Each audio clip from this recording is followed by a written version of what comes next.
Welcome back. Here with us on Times Now, the Chairman Emeritus of Tata Sons and recipient of India's second highest civilian honour, Padma Vibhushan, Ratan Tata is no more. The Chairman of Tata Sons and one of the most towering figures in Indian business passed away on Wednesday at Mumbai's Breach Candy Hospital at the age of 86.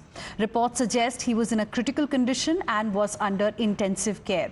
His death was announced by Mr. N. Chandrasekaran, the Chairman of Tata Sons, who hailed the industrialist's unwavering commitment to excellence, integrity and innovation. In a statement, he called Ratan Tata a truly uncommon leader whose immeasurable contributions have shaped not only the Tata Group but also the very fabric of our nation. Ratan Tata leaves behind a profound legacy of business leadership and a deep commitment to societal betterment, given how he reportedly donated a majority of his income to charitable causes. It was in the year 2008 Ratan Tata received the Padma Vibhushan, the second highest civilian honour in India, after receiving the Padma Bhushan, the third highest civilian honour in the year 2000. While top entrepreneurs are paying tribute to Ratan Tata at NCPA, where his mortal remains have been kept, let's listen in to some more reactions that we've got. Here's what Union Minister Piyush Goyal had to say.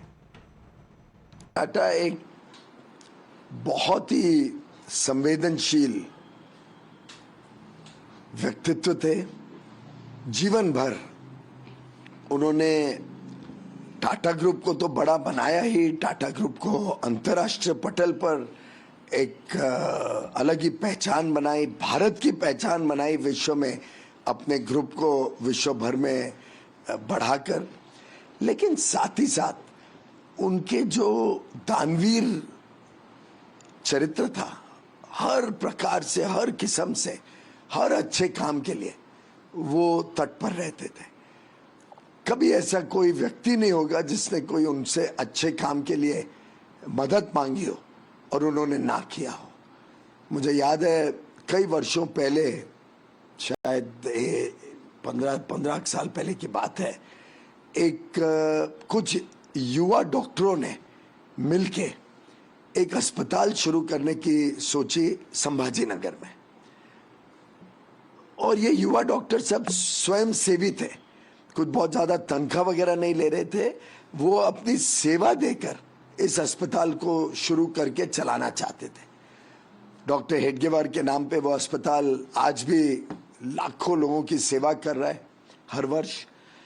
और जब उनको वो अस्पताल बनाना था, तब जब रतन टाटा जी को पता चला कि युवा डॉक्टरों ने इसका कल्पना की है, तो बेझिझक उन्होंने पूरी सहायता करी और उसके कारण वो अस्पताल आज बहुत बड़ा अस्पताल के रूप में सेवा दे रहा है। उसकी एक्सपेंशन भी हो रही है, अब वहाँ पे मेडिकल कॉलेज बनने जा रहा है।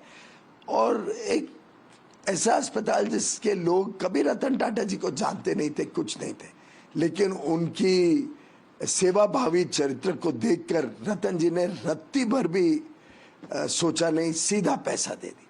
मुझे याद है जब कोविड की महामारी ने देश को इतने तकलीफ में डाला, तब हमारी एक बातचीत चल रही थी कैसे भारत के उद्योग जगत के लोग मदद कर सकते हैं।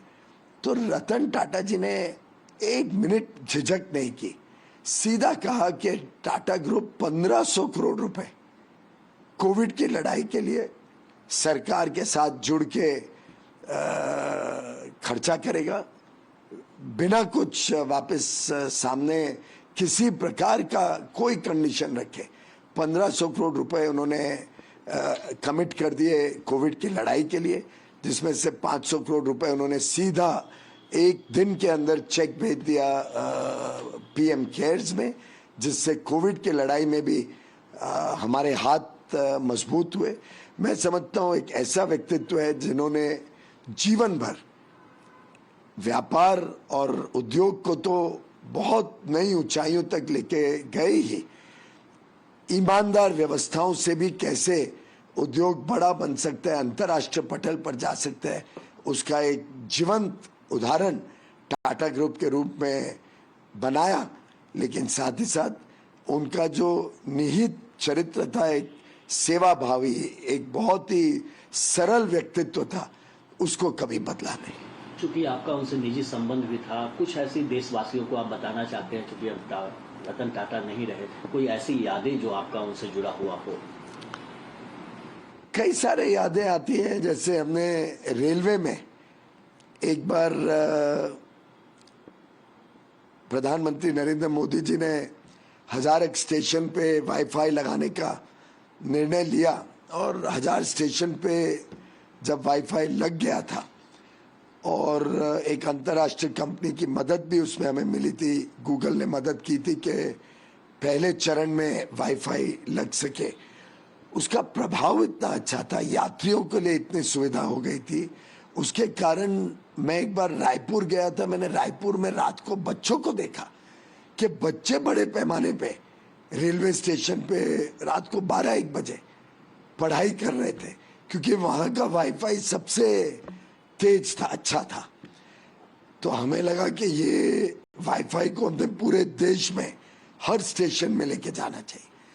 तो साधारणतः तो हम बजट में प्रोविजन प्रावधान करते, अगले साल के बजट में प्रावधान होता, फिर वो लगता। मैंने ऐसे ही माननीय रतन टाटा जी को बताया कि इसका हमें ऐसा ऐसा लाभ हुआ है, और अब हम चाहते हैं कि जो बाकी 6500 स्टेशन है सभी में वाईफाई लगाया जाए। तो उन्होंने तुरंत बिना हिचक करे तुरंत कहा कि टाटा सन्स इसके लिए पूरा पैसा देगा रेलवेज को। उनका कोई लेना देना नहीं था। तब तक तो टेलीकॉम इंडस्ट्री से भी टाटा सन्स निकल चुके थे, टाटा ग्रुप में कोई टेलीकॉम का कोई काम नहीं था। उन्होंने सीधा उनके जो सचिव थे और उनके सहयोगी थे वेंकट, उनको आदेश दिया, 450 करोड़ रुपए एक पलक में उन्होंने रेलवेज को दे दिए। मुझे याद है जब अंत में वो प्रोजेक्ट खत्म हो रहा था, तब थोड़े और पैसे की जरूरत थी। हमें शर्म भी आ रही थी कि क्या छोटे सी चीज के लिए टाटा जी को हम अप्रोच करें, पर उनके वेंकट ने कहा कि रतन टाटा जी ने कहा ये जिम्मेदारी है, टाटा ग्रुप पूरी रेलवे में वाईफाई को फंड करेगा, और जो भी कमी पड़ेगी वो भी देने के लिए तुरंत तैयार हो गए। तो एक उनके मन में हर वक्त कैसे भारत आगे जाए, कैसे भारत के युवा शक्ति को मौके मिले। मुझे जो जानकारी है, उन्होंने शायद 30 से अधिक स्टार्टअप्स को अपनी पर्सनल कैपेसिटी में, अपने व्यक्ति खुद के पैसे से स्टार्टअप को मदद दी कि वो आगे बढ़ सके। कई बार कोई आइडिया उन्हें अच्छा लगता था तो वो सीधा उसको सपोर्ट करते थे, और मात्र फाइनेंशियल सपोर्ट नहीं, वो मेंटरिंग भी करते थे कि कैसे ग्रुप को सपोर्ट किया जाए, कैसे युवा युवती को मदद की जाए कि वो आगे चल के अपने अनुसंधान से, अपने नए आइडिया से काम बढ़ा सके। टाटा ग्रुप एक ऐसा ग्रुप रहा है जिसका हर क्षेत्र में देशभक्ति झलकती है, और रतन टाटा जी ने जो लगभग 60 वर्ष सेवा की है उद्योग जगत की, 1961 में एक शॉप फ्लोर के अप्रेंटिस के रूप में टाटा ग्रुप में उन्होंने सेवा करना शुरू किया था। छोटे से पोजीशन से, अपनी मेहनत से, अपने कर्तृत्व से, अपनी काबिलियत से वो टाटा ग्रुप के चेयरमैन बने, और 1990 से लेके 2012 तक, जब तक वो टाटा ग्रुप के चेयरमैन रहे, फिर शायद 16 से 17 के बीच भी 6-8 महीने के लिए उन्होंने कमान संभाली। लेकिन जीवन भर उन्होंने, मैं समझता हूँ, टाटा ग्रुप को ही नहीं बढ़ाया, देश सेवा करी, और देश का एक अनमोल रत्न के रूप में टाटा ग्रुप को खड़ा किया। ये रतन भी था देश का, और शान भी थी देश की।